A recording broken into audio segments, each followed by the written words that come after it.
If you look at how Norman looks, always dressed in a very particular kind of style, it reflects the qualities of his architecture very much.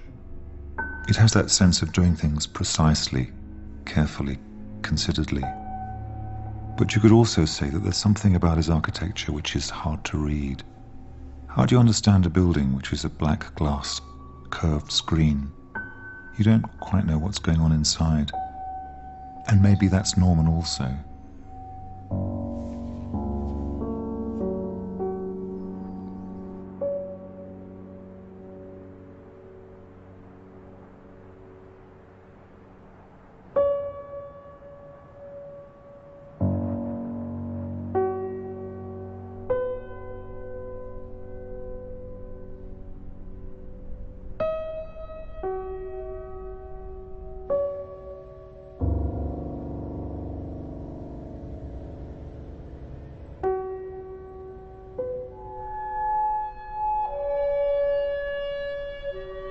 The first drawing I can remember making was of an aircraft, and it used the only knowledge of aircraft that I had firsthand, which was a model aircraft with the high wing, the ribs, and the source of power was, rubber, strands of rubber.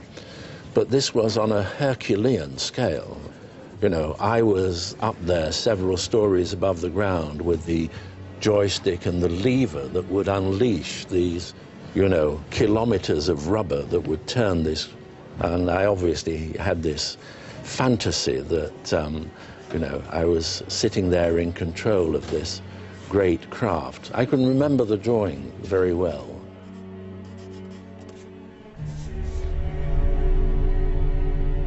You can see all kinds of reasons why Norman, throughout his life, has been so fascinated by flight. There is, of course, the beauty of the artifact, the way that a wing curves over an engine, the way that the rivets bring together pieces of metal.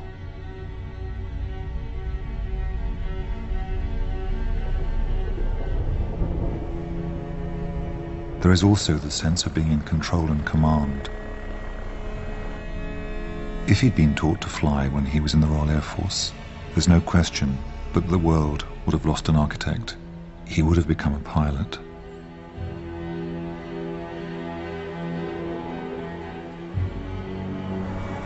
Ascending a building like the Eiffel Tower changed the way a lot of people saw the world. They literally saw it in another perspective, and that's reflected in the paintings. And I think as an architect, if you're privileged to be able to enjoy that dimension of flight, to be able to see how awesome nature is and the forces of nature, to be able to fly vast distances at high speeds with no engine on solar power, and to be able to literally almost sniff out the rising air from the sinking air and to remain aloft. But it's also about challenges. And it's the poetic dimension. It's something I never tire of, never will.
There is something that is nothing short of awe-inspiring about the idea of a bridge marching forward through a landscape on a series of giant legs the scale of skyscrapers. It even wiggles as you're driving across, so you can see how spectacular it looks. We'd forgotten that useful things could be this beautiful.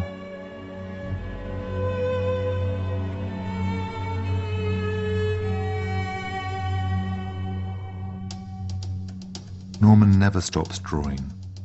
He communicates in the most effective way through a sharp pencil and a beautiful block of paper. In his cars there are fresh notepads and freshly sharpened pencils, just in case something comes to him. He's always drawing, drawing, drawing, drawing. It's the way he thinks. It's the way he argues points. You can see the buildings take shape.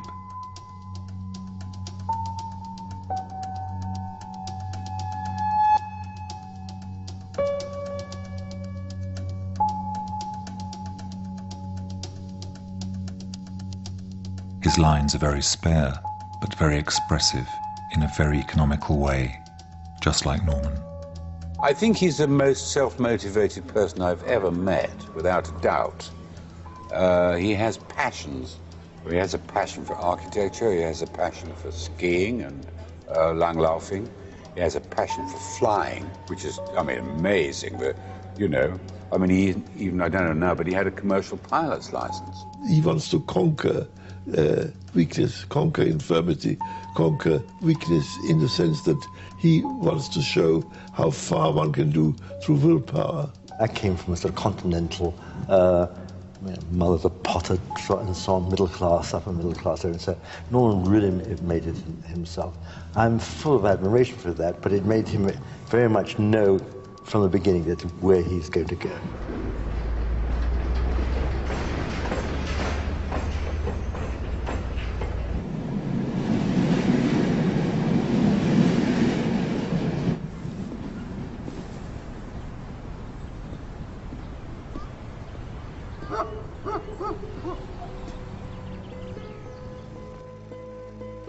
I remember hearing bombers go over the house in the middle of the night with my mother. I remember talking rationally about, you know, what kind of bomber it might be, and then just breaking down into a flood of tears, just being absolutely, abjectly terrified.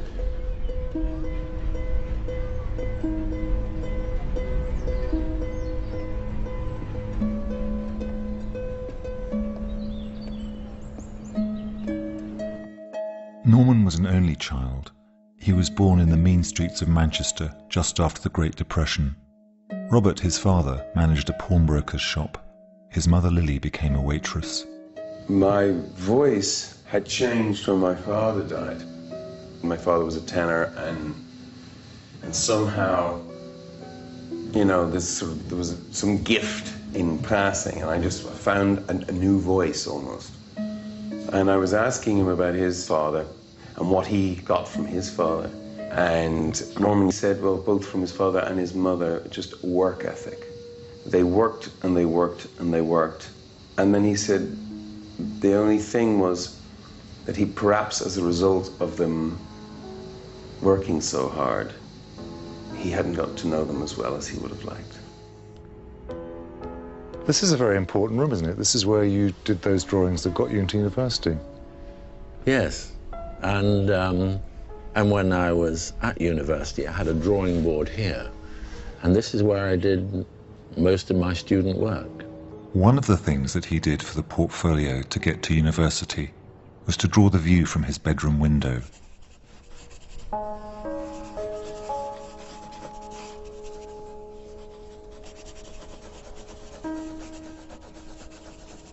The view he had was of a railway line which went right past his window at eye level, and he would have been out there looking at these big black steam engines rushing past, throwing out smoke and cinders.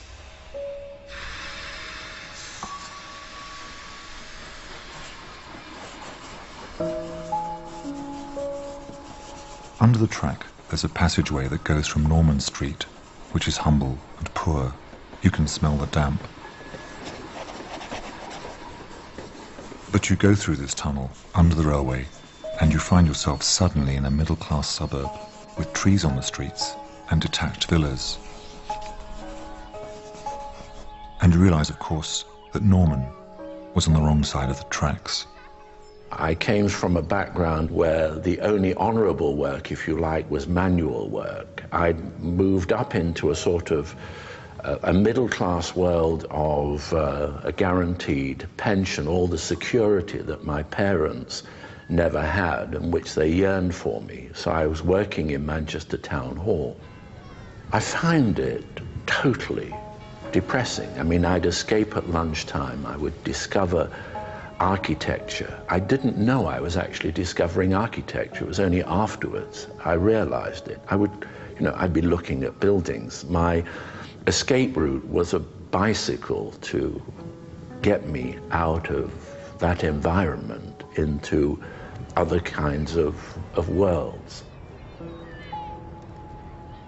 When he came out of the Air Force, he was lucky enough to be recommended to do a job working in a firm of architects, not as a designer, but as an assistant to the guy that ran the building contracts. I plucked up courage to talk to the most junior person in the drawing office. And I remember challenging this guy and saying, what do you think of Frank Lloyd Wright? And Frank Lloyd Wright was one of my passions through the local library of, like Le Corbusier and so on.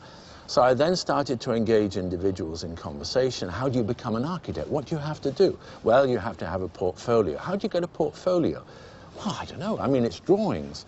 So I'd be drawing out of the bedroom window. I'd be taking drawings home from Beardshaws, copying them in the evening. And then I thought I had to tell the boss. So I knocked on the door of John Beardshaw. I said, I just have to tell you I'm going to apply to be an architect. But you have to have a portfolio. So I've got a portfolio. How can you have a portfolio? So I told him, took his drawings home in the evening. So he said, you have to bring it in the next day, which I did.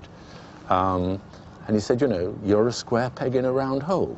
And he gave me an office, a T-square, a book of graphic standards, and gave me a project, a house. So that was a turning point.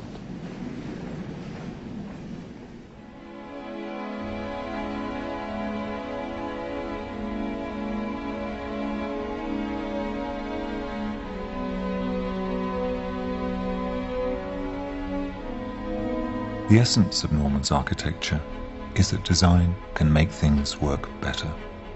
And it's a very optimistic belief. Architecture can make your life feel better. On a small scale, it transformed his adolescent bedroom in the suburbs of Manchester. Later, it could take him away from that narrow world and make almost anything possible.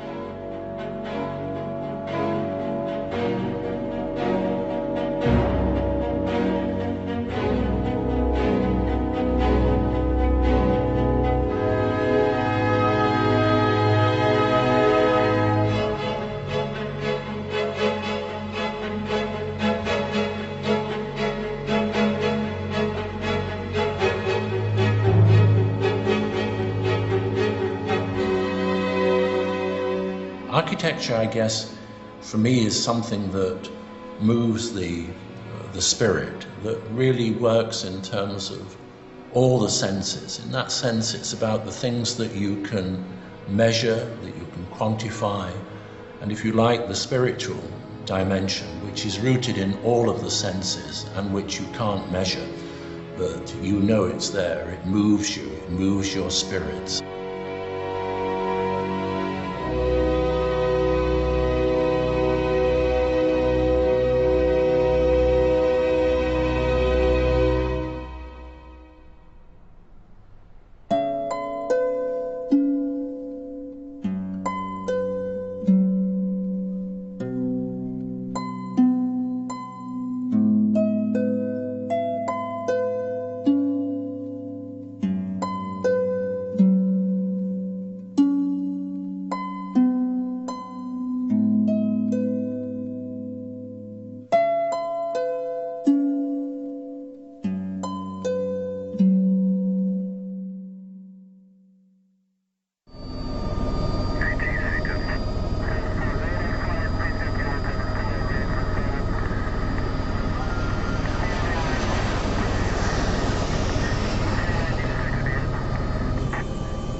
This was the School of Architecture.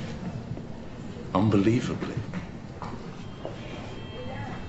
The same ceiling, the extraordinary staircase.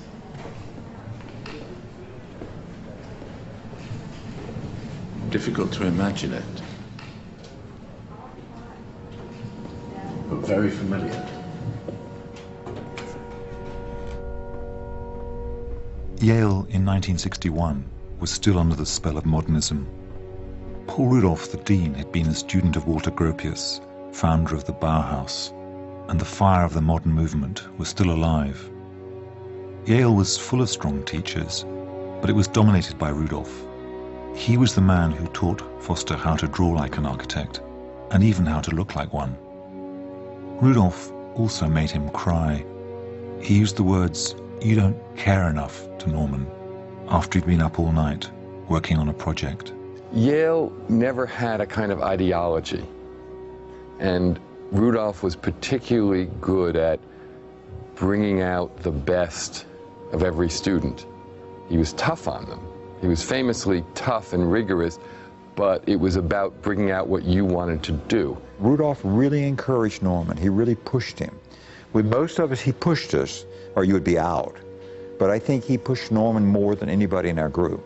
I think he saw things in Norman that most of us did not see then.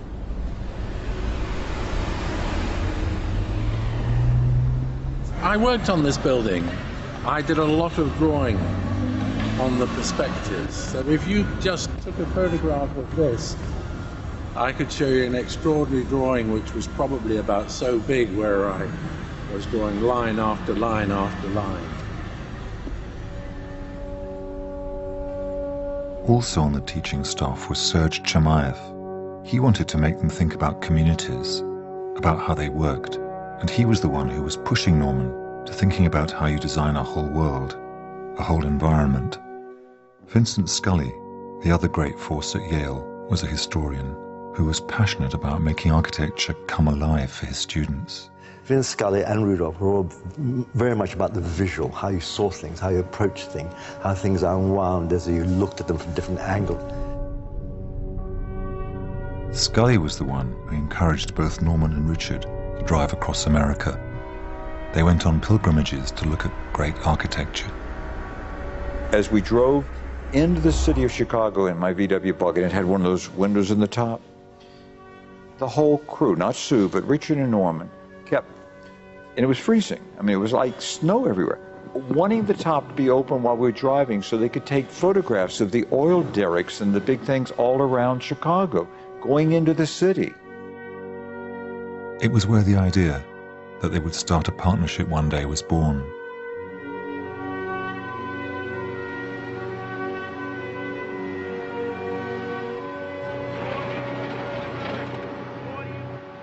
Having been inspired initially by American architects, Foster has then returned later in his career to remind Americans of lessons that they gave the world originally, but then subsequently forgot. So he's, like many people of his generation, someone who admired America perhaps more than it deserved at a time, and is kind of more enthusiastic about America than the Americans are themselves, because America isn't quite what Foster imagined it to be. He had a romantic vision of America.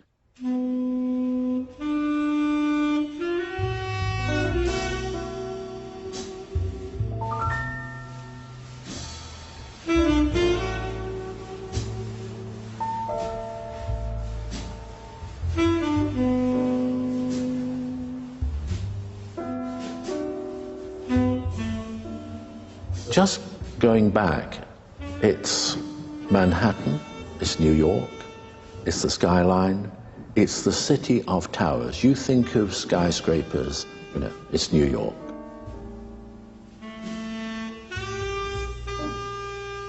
The good news is that we have a tower in New York. The bad news is that it's a very, very small tower amongst the most extraordinary collection of mega towers. And how do you make this tower have a presence when it's physically so small? Scale, in a way, is not the same thing as size. Scale is a quantity of somewhat abstract proportions. It has It bears a relationship at one level to the body, but it bears a bigger relationship to the imagination. The way, if you like, the pyramids in Egypt do. They remain, whatever you do, you walk up them, you walk around them, they remain the scale they are, which is somehow bigger than what they really are. When the Hearst building was finished, I called Foster the Mozart of modernism, because I thought that that conveyed the way his work seems sort of lyrical, elegant, and effortless. And just as we know with Mozart, there was huge effort behind all that, but part of his genius was to produce this finished piece of music that didn't show the effort. It just seemed to sort of dance perfectly through the air. Well, Foster buildings tend to do that. They don't show their effort. That diagrid, the triangulation, not only produces something which is inherently stronger, and we can go back in terms of antecedents to Buckminster Fuller, Barnes, Wallis, and those aircraft of the late 30s, structures in nature which are triangulated, inherently stronger, using 20% less steel. A good start in terms of the sustainability story, especially when 80% of that is recycled steel. The Hearst Tower set out to be as green as possible, but magically it also manages to come up with a new geometry that no New York skyscraper had ever tried before. The corners look as if they dissolve into thin air.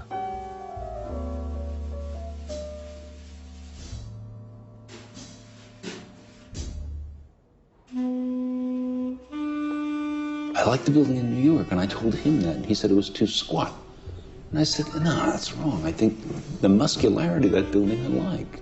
I think that's a very good building. The trouble with so much sculpture is the larger it gets, the worse it gets. And I think the architects understand how when something is put outside in the open air, it changes. The air eats into it, and it has to be richer, and it has to be altogether different.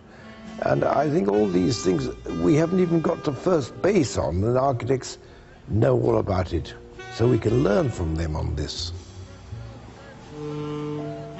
I'm fascinated by the work of artists and the relationship between space and works of art, the synergy between, you know, a painting, a sculpture, a furniture, the way that those come together, which is a kind of endless personal pursuit.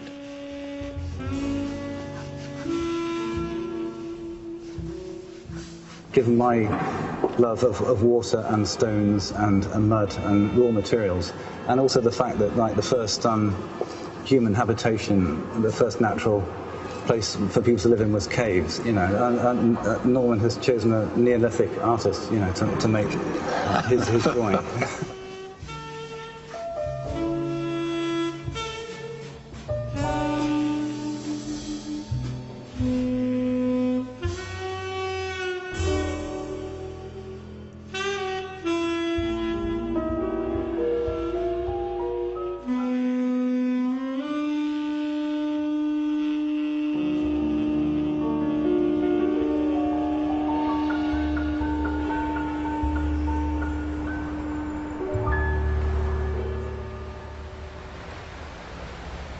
Norman would have stayed in America. He was happy there. He felt at home there. He had a job in San Francisco. But he kept in touch with Richard Rogers, and the idea of forming a practice in London came up when Richard got a project. Norman joined him. He could always go back if it didn't work. So Norman got back on the plane and flew back to Europe to discover that Team 4 wasn't exactly this big professional office. It was actually in Norman and Wendy's flat. It was in a house, you know, in Hampstead Hill Gardens. I'll never forget it. And they used to have to reorganize the flat every morning to turn it from a flat into an office. And of course, if they were having a client to see them, you know, they had to do all sorts of things, you know. I remember they had this enormous great white wooden box that covered the bed. And they used to put models on the box, you know, so it looked like a sort of display unit. It really was a scream. Team 4 was where Foster met his first wife, Wendy. They worked with Richard Rogers and his first wife, Sue, and also Georgie Walton, Wendy's sister. It was a short-lived partnership that lasted only 3 years. Their first big job was the Reliance Controls factory just outside Swindon, which was the first British high-tech building. And Reliance Controls was the first really successful building in terms of it won the Financial Times Award, and we thought, we've made it. The only inquiry we got was somebody wanted to know how to clean the floor in the factory. So it didn't really make it. It was an extraordinary time. It was almost like a pop group in a way, where all the things that brought these individuals together eventually had the seeds of the things that would provoke them to go in their own directions a relatively short period afterwards. Team 4 split up and it was time for a new start. Norman and Wendy decided to stay in London, and together they formed Foster Associates.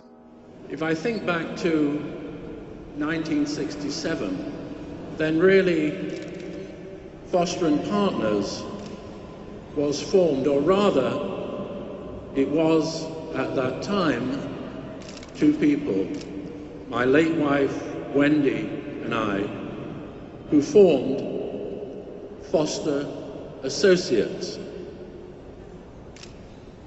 There are only 2 problems. First of all, we had no work and there were no associates. Without the connections that architects need to get their first jobs, the one area in which Norman thought he might get a foothold was by going into the uncharted territory of industrial architecture. The Olsen building was the first serious thing Foster built on his own. In those days, Britain was still divided between the workers and the managers. They had separate entrances and facilities. Olsen stood out because it was trying to give the workers something which was as good as everyone else had. You could say it was a socially utopian project.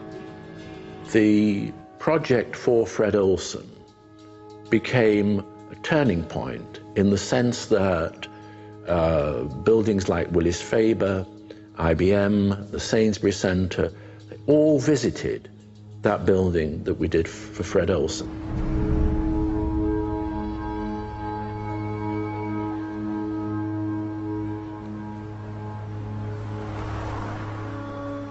The Willis Faber office building in Ipswich looked a lot like a giant black glass grand piano. Foster took a radical approach to everything about it: how it looked, how it worked, the techniques used to build it, the comforts it offered its users, its reduced energy use. How do you give glamour to an office building? And in Willis Faber we sought to create a lifestyle. So it had a swimming pool in a town which at that time didn't have a public swimming pool. It had an atrium, it had plants, and part of that was the colour and the shiny ceiling, which was a response in a way from some lessons that I learned on the Olsen building. I remember the first time walking up the stairway and seeing this green ceiling and thinking, my God, what happened? I thought it was a white ceiling, and of course it was a white ceiling, but it was just sucking the colours. So this ceiling was a very subtle, I mean, extraordinary.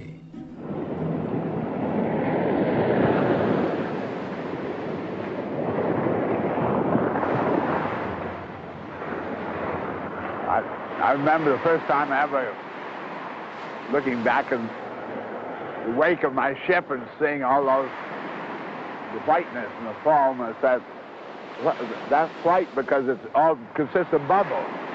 I said, how many bubbles am I looking at? And I find I'm looking at fantastic numbers of bubbles. It comes in this way. Look at all this whiteness, all those bubbles. Beautiful, beautiful bubbles, every one of them. I said, now, I've been taught in school, in order to be able to design, because a bubble is a sphere, you have to use pi.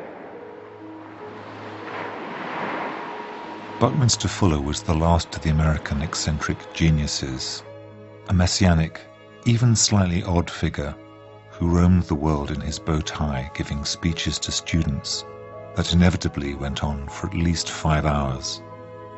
Foster jumped at the chance to work with Fuller, and the two began a conversation that never stopped until the day that Fuller died.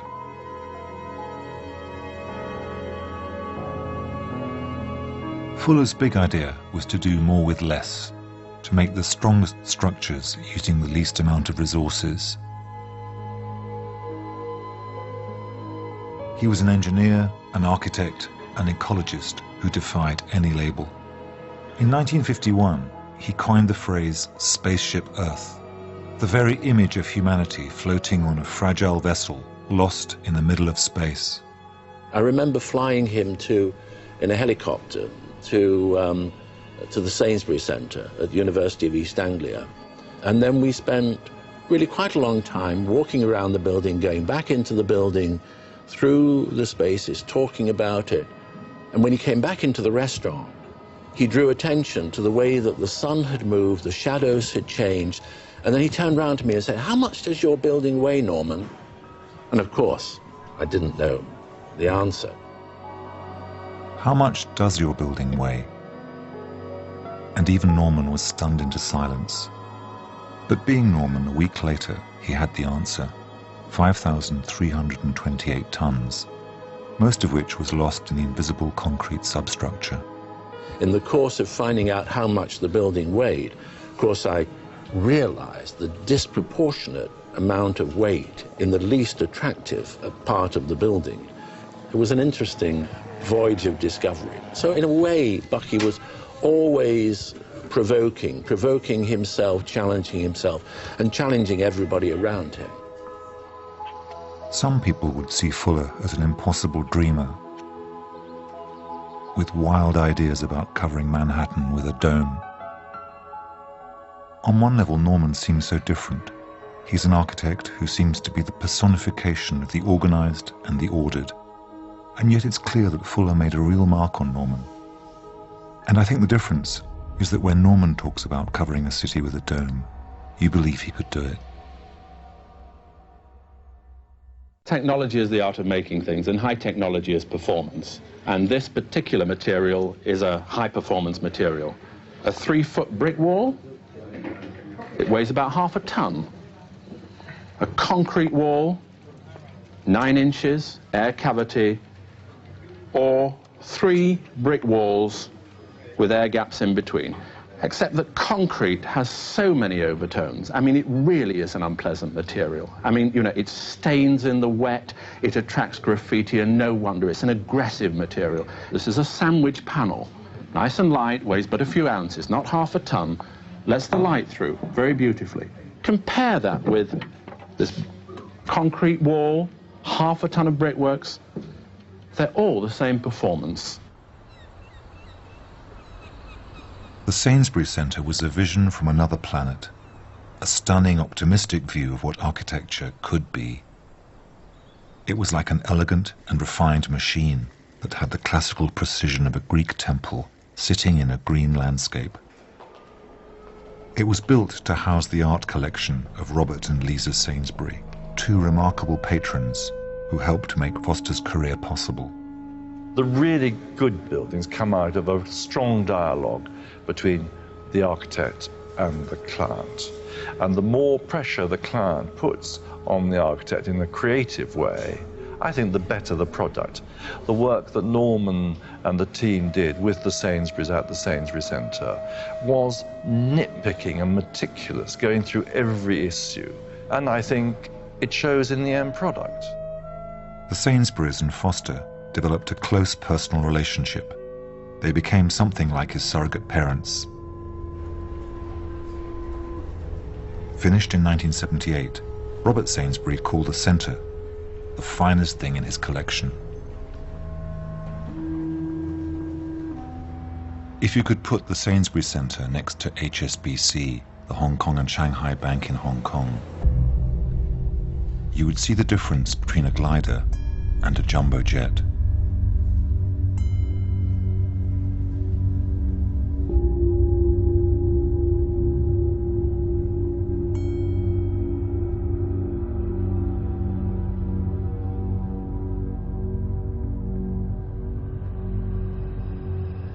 They're both about forms of flight, about new ways of dealing with materials.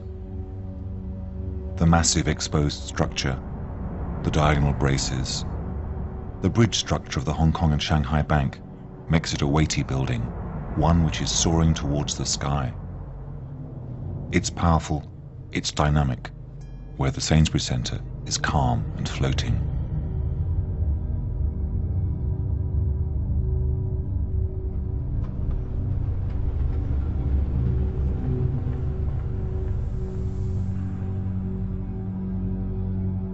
It was the first time that anybody outside America made a skyscraper that looked like it wasn't just a copy of an American original. Everything has to be brought into Hong Kong. They don't build buildings there. The materials, the skills and the expertise have historically always been brought in from outside. And on that project, we were very much encouraged to try and find whatever was the best and most appropriate throughout the whole world. So we went off to America and Japan and Europe and everywhere to try and bring the best things at that moment in time for that project. What it taught us really was there is a big world out there. Norman went back to first principles, deconstructed the skyscraper, and made his own rules. He put the structure on the outside, a move that created some remarkable spaces. It was beautifully built, and it was a landmark that became internationally recognized, a symbol for the bank and its commitment to Hong Kong before the handover to China.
We'd never done a tall building before, so we were hungry for the opportunity. But we also borrowed up to the hilt, and we were taking massive risks.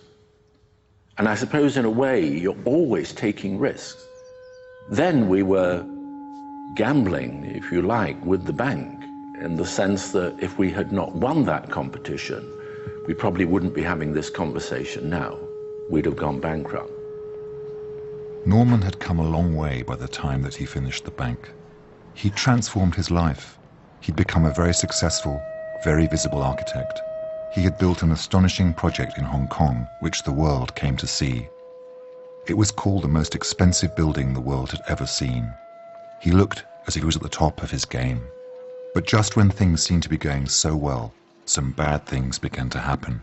The financial position of the practice was seriously weakened with the end of the monthly fee coming in from Hong Kong to pay the overheads. There was a series of Black Fridays. He had to let people go, and he began to worry even about being able to survive. At about the same time, Wendy, who'd been so important to make the practice work, became sick. She had cancer. She died. It was a terrible time. What can seem absolutely tragic and devastating at the time, it still obviously has a tragic dimension if many years later you look back on it. But on the other hand, life has moved on. We've all moved on. And you have a better measure of satisfaction, of friendship, of love, of whatever.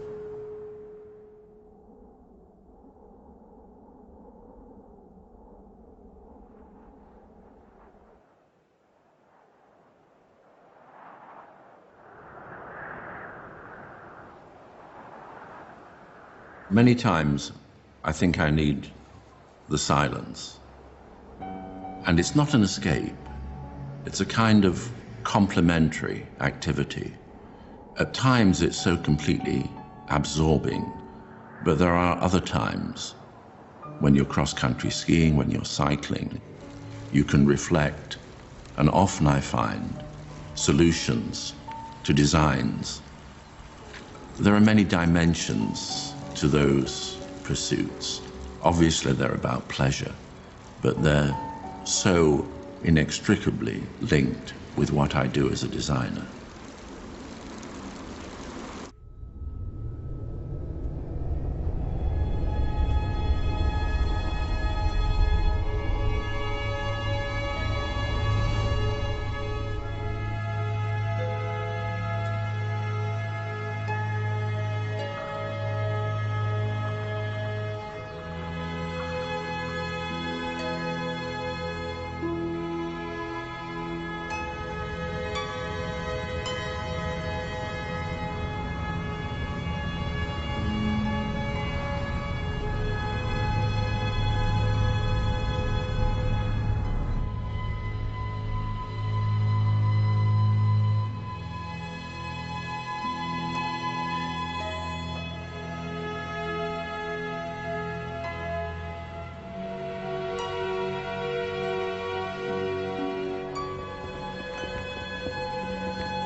Foster has become placeless to quite an extraordinary extent. Brushes with bankruptcy have overshadowed many architects' careers. So once Foster had the chance to work outside Britain, he saw building a global practice as the key to survival. Downturns on one continent can be compensated for by booms on another. The experience of working on a worldwide scale has transformed Foster and his work. You can see now that there's a certain level of impatience with the way the old Europe does things. He wants to bring home what he's learned. The approach is always to go there and to experience it and to live it, and to, if it's people, you live with the people, you know, you take your own human camera, as it were, and there's no substitute for that. You know, Norman's always taught us that you must do it, which is one of the reasons why he's always the first one, you know, on the site.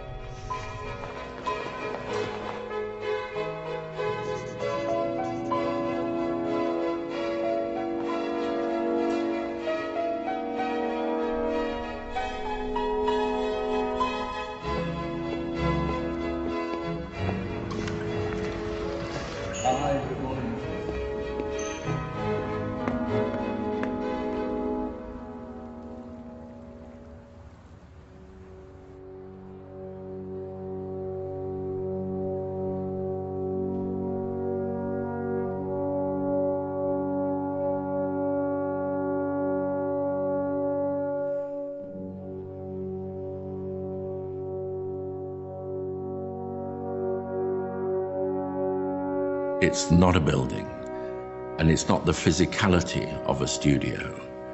It's the philosophy, the way in which, beyond my lifespan, that will move on and have its own life. That, I think, is the most difficult design of all, and the one I'm most proud of. It is a belief in a youth, in the energy of youth and the optimism of youth. And in the end, the ultimate test is, you know, do you continue to attract the greatest young talent? And wonderfully, the average age of the company is the same now as it was when we were 2 or 3 people in 1967. It's still early 30s, 32. You're thrown into the deep end, and I think that's what's really interesting about this place, is how they integrate you into the process.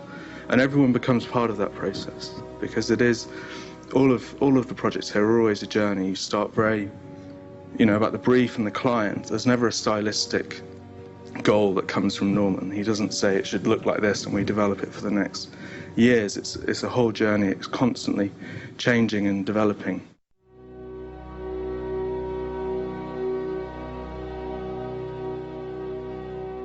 As a team, we've reinvented the genre, we've reinvented the airport, we've reinvented the nature of a high-rise building, reinvented the relationship of the old and new in terms of, you know, how you create a new life cycle for a historic building, keeping the best of its identity from the past. And perhaps all of us, in one way or another, reinvent ourselves in terms of changing circumstances, or from experience or knowledge, or feeding off new challenges.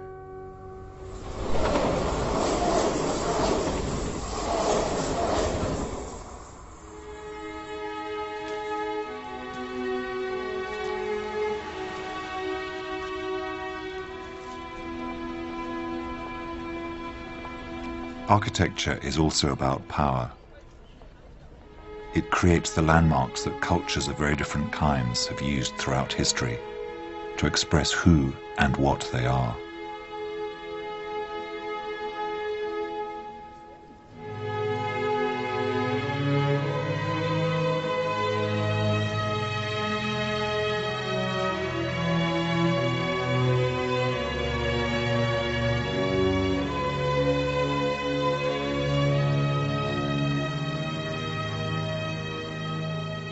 Whether it's, you know, the Golden Gate or whether it's Sydney Harbour, the bridge becomes the symbol of the place, transcends the original function. And in that sense, I think that the way in which the Reichstag, for example, which was very much about creating the democratic forum for a reunified Germany, has become not only the symbol of the city, but it's become the symbol of the nation.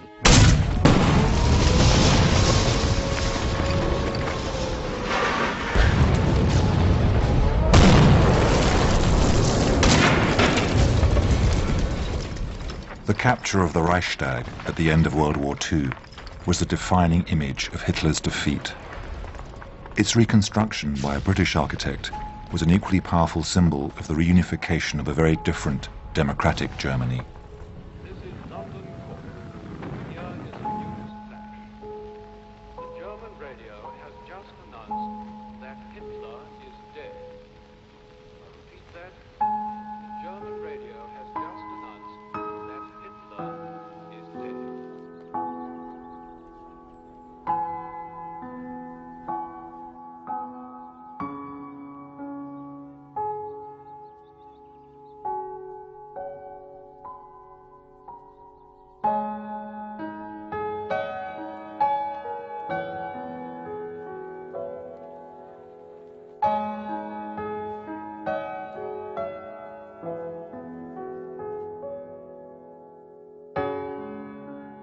Foster's original proposal for the Reichstag was a much larger structure.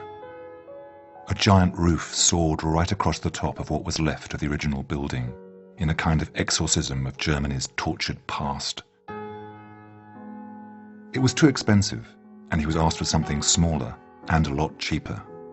There was also a demand for a symbolic memory of the dome that had been destroyed by the war. I remember saying, there is no way I'm going to be a party to recreating a symbol that was of the emperor past, which was a symbol of authoritarian, the Kaiser would call the government as and when he felt it was necessary.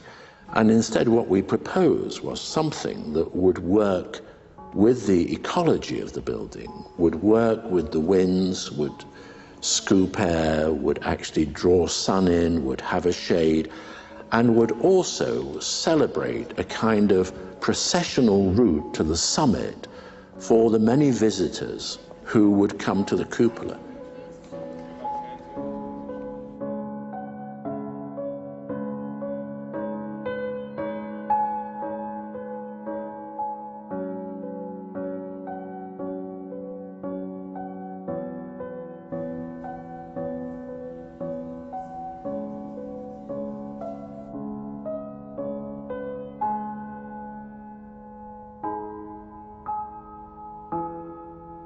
The question for Foster is, do you restore the damage?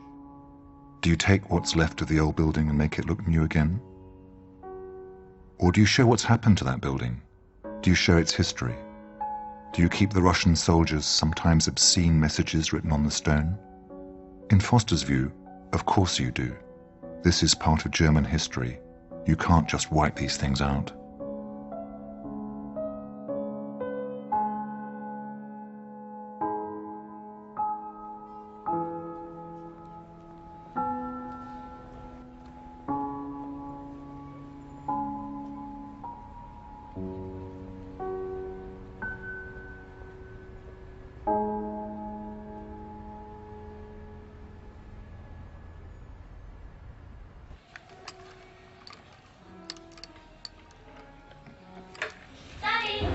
Yeah? Yeah, but we need, is this really hot water?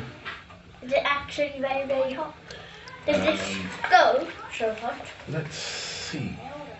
Because I let it like 3 minutes Really? going. You think it's pretty hot? Yeah, because I let it 3 minutes going Right. to take the glass, Okay, can you put it into here? the water, Yeah. all. Mm.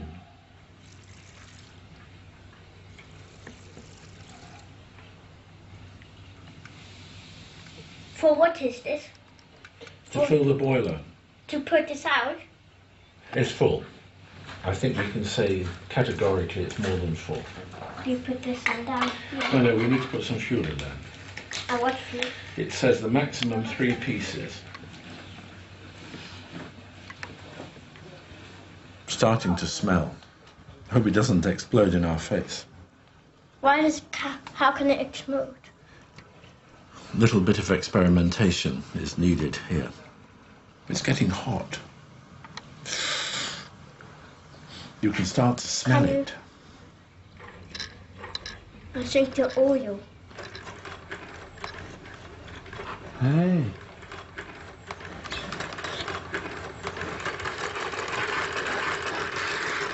Try my ketchup. Hey. Try my ketchup. What was that? Okay, let's go. Yay! Mommy! Let it build up some steam. Because if we do the Can you whistle, take it? it's fantastic. Look at that.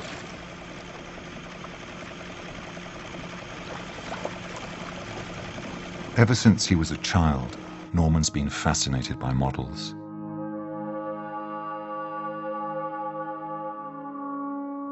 He makes them, he collects them. In his house, he has shelf after shelf of exquisitely crafted model aircraft and cars. And even as architecture becomes a more and more digital design process, models are a key part of his practice.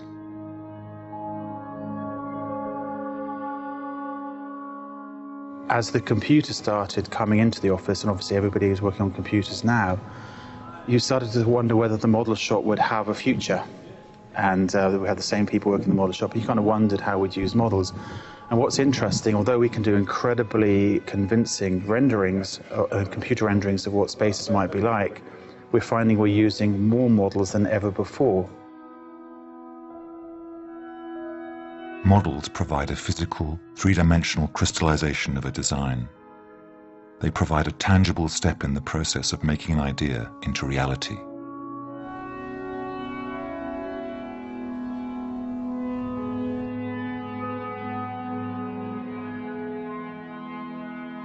For Norman, it's not simply about seeing how a building will look.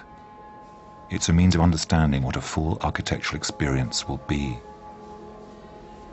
I believe that the infrastructure of spaces, connections, the public domain, the kind of urban glue that binds the buildings together is more important than any one building.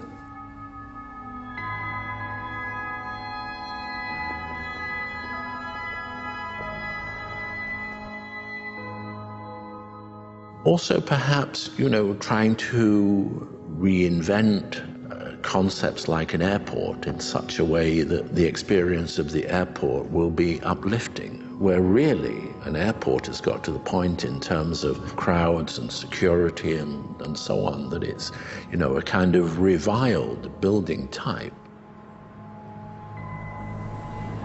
If Hong Kong marked a point of departure in the evolution of the skyscraper, Stansted began a new phase in airport design. At Stansted, the terminal was turned upside down, burying the machinery underground, a move that transformed the rooftop into a giant umbrella, liberating travellers from the claustrophobic labyrinth of the traditional departure lounge. The Stansted breakthrough took a step further with the more refined Cheplak Kok Airport in Hong Kong. In China's Olympic year, Foster's approach to airport design went even further with Beijing's new Terminal 3. I think this place is going to become like a viewing platform. Well. You can see the entire building, look, all of it. For the first time.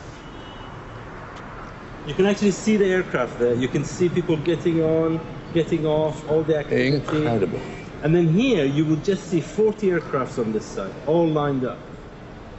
You can see the whole... We finally got the diagram. Yeah, you can see the whole thing here.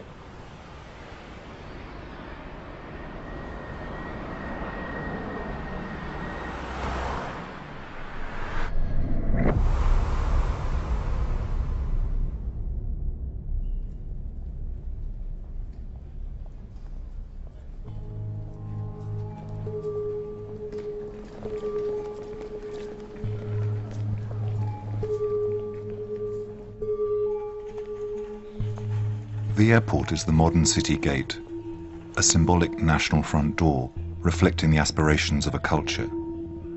But negotiating the terminal is a stressful, anxious experience for most passengers. A good airport is one that's easy to understand, one that allows you to move through it without having to ask for directions or look for signs. It celebrates travel rather than makes the journey an ordeal. If you can see an aircraft, the runway, and the sky beyond, you have a natural orientation. 这是一个我认为最棒的机场。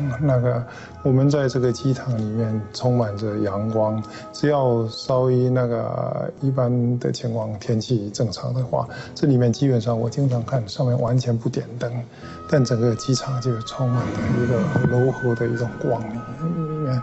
这是一个非常作为一个艺术家，我是很感动的。我很期待我们能够生活在一个可以控制的，但它好像在室外一样的那一种感情。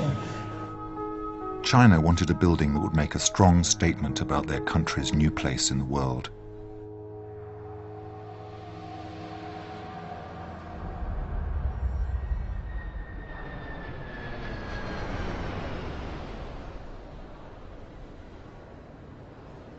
It's the largest building on the planet. Its architectural language is both contemporary and rooted in Chinese culture. The geometry of the roof is like an analogy of a kind of crouching lion dragon.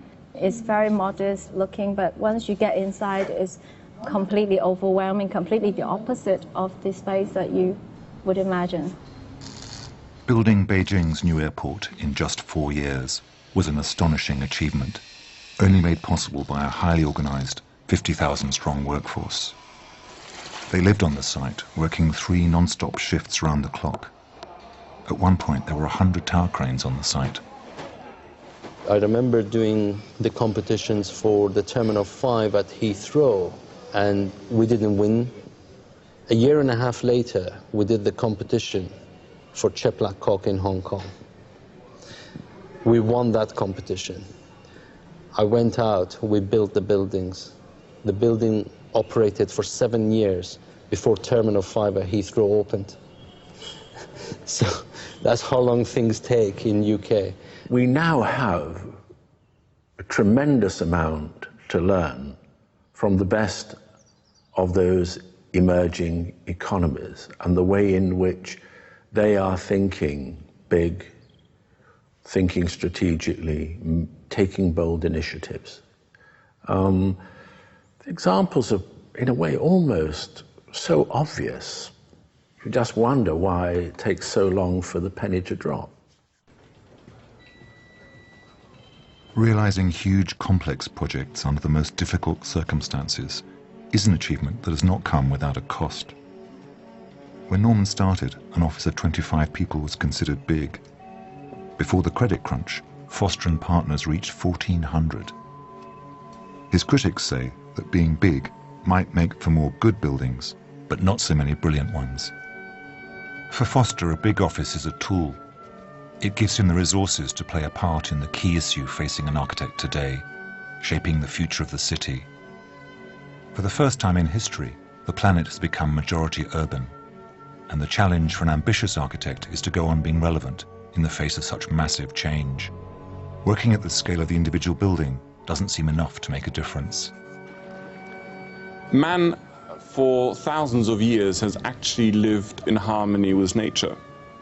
It is just the last 100 years, or maybe 150 years, where you have this incredible urbanization taking place. The farmer was very happy if he would be working on his field, he would produce the food and feed his family, a very sustainable cycle. If all farmers suddenly move into the city, then you have a problem. And why? Why is that happening? Because this guy will earn probably 3 times as much by selling peanuts at a traffic light than he will by working in the fields in a sort of remote district. And that's why the landscape of many of the cities that we've been studying together shows so much of this informal street vendors, people who have to sort of adapt and respond. And the problem is how you feed all these people, and how do you feed them with energy, with food, with all the stuff they need, gas, electricity, the way they move around in their cars in a sustainable way. We all have dreams, and they come from television programs, and we've got, oh, you know, nice people, pool, happy children, lawn, driveway. If this is what you want, this is what you're going to get.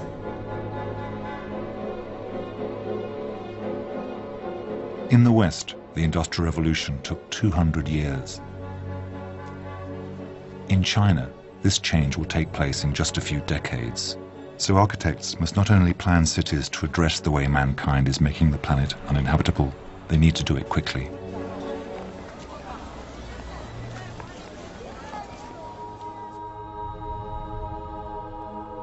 Masdar City in Abu Dhabi is an attempt to show how that might be done.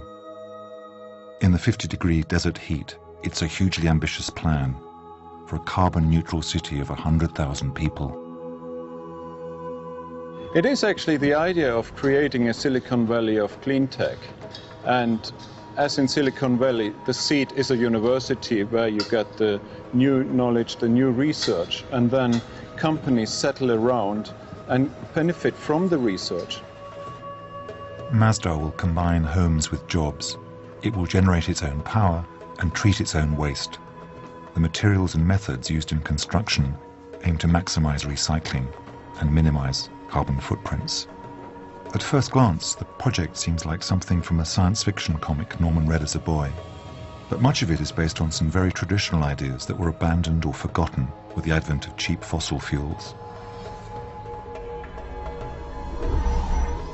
Movement in the city will rely on a network of driverless electric vehicles, guided by invisible sensors running across the city at ground level, while pedestrians walk on a deck above. If vehicles are going to become more efficient and driverless, and they're going to follow networks and they're going to be programmable, then you have to separate them from the human, because the human's unpredictable. And that's why the city's lifted, and that's going to be revolutionary for transportation.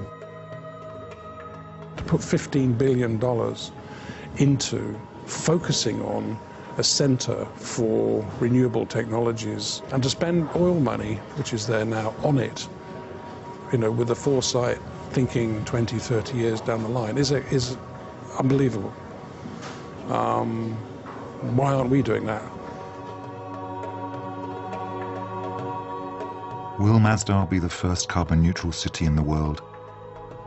We don't know yet. If it works, it's a huge achievement. If it fails, it's a heroic failure.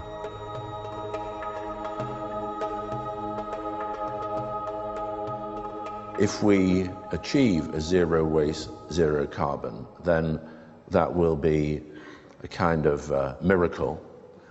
The tragedy is that given the urgency of the situation, given what is at stake, which is literally our survival as a species, the thing that I find inexplicable is that there is only one Masdar. You know, if there were 20 urban experiments in terms of 20 cities happening around the planet now, one would be very, very critical and say, why only 20? That is the shocking thing. That is unbelievable. The big issues in terms of coupling all this together can only be a political initiative. And I think that probably it'll have to get almost to the point of absolute desperation before everybody is forced to get their act together. And then the agonizing question will be, did everybody wake up in time, or did they wake up too late? Norman's earlier career was a honeymoon, a love affair with the critics, because he produced work which was photogenic, very fresh, very successful. And then, of course, there always comes a moment when someone has to say, well, just a minute, haven't we seen this before? Is this becoming overexposed? Maybe he's treading water. Maybe this is becoming self-parody. Maybe a world end-to-end covered in Fosterism is not such a great idea. It's not what you read in the press, it's not about an award, it's not about somebody saying, well done. Sometimes somebody will say nice things about something you've done, and in truth you don't really think you deserve it. Other times you don't win a competition or you get a bad review, but you know yourself, if you've done justice to it, it really doesn't matter. Of course, we all love praise, so we're all vulnerable in that sense. We're all human.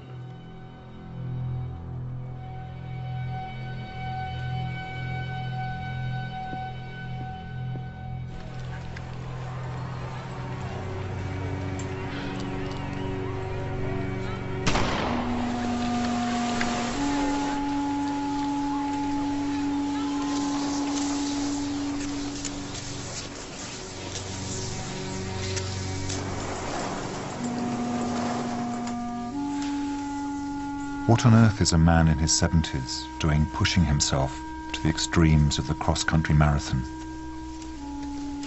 It's painful to do it. Once he was wearing the wrong kind of gloves and he got frostbite. It took him 6 months to recover, but he did it again the year after, and the year after that. It hurts. It's also a very isolated thing to do. Yes, you're surrounded by all the other people in the marathon, but you're alone in the physical determination. You have to finish.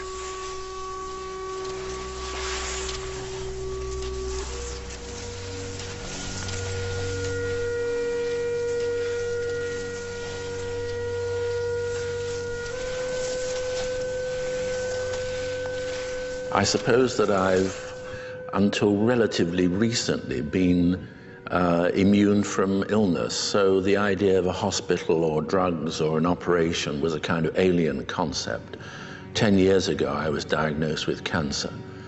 That was pretty horrific. That was probably the worst moment of my life, one of the worst.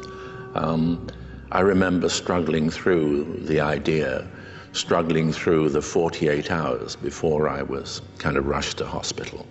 I remember being told at the time that I was fortunate because it could have been a heart attack. Little was I to know that 2 years later I'd have a heart attack. And the thing perhaps that really was important to me was the idea that at the end of that 6 months I would still be able to train for the cross-country ski marathon.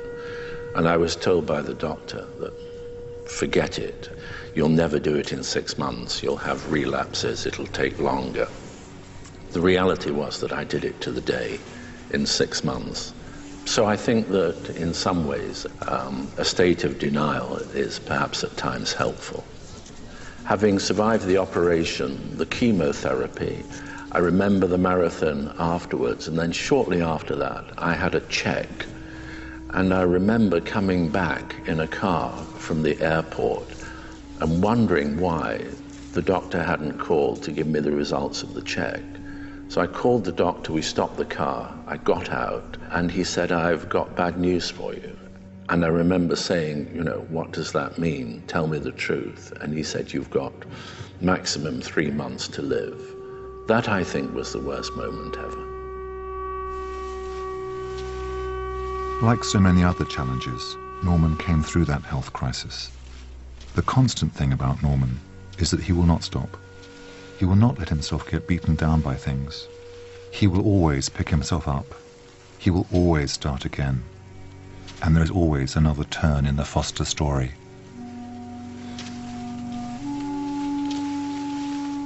Everything is a fresh start.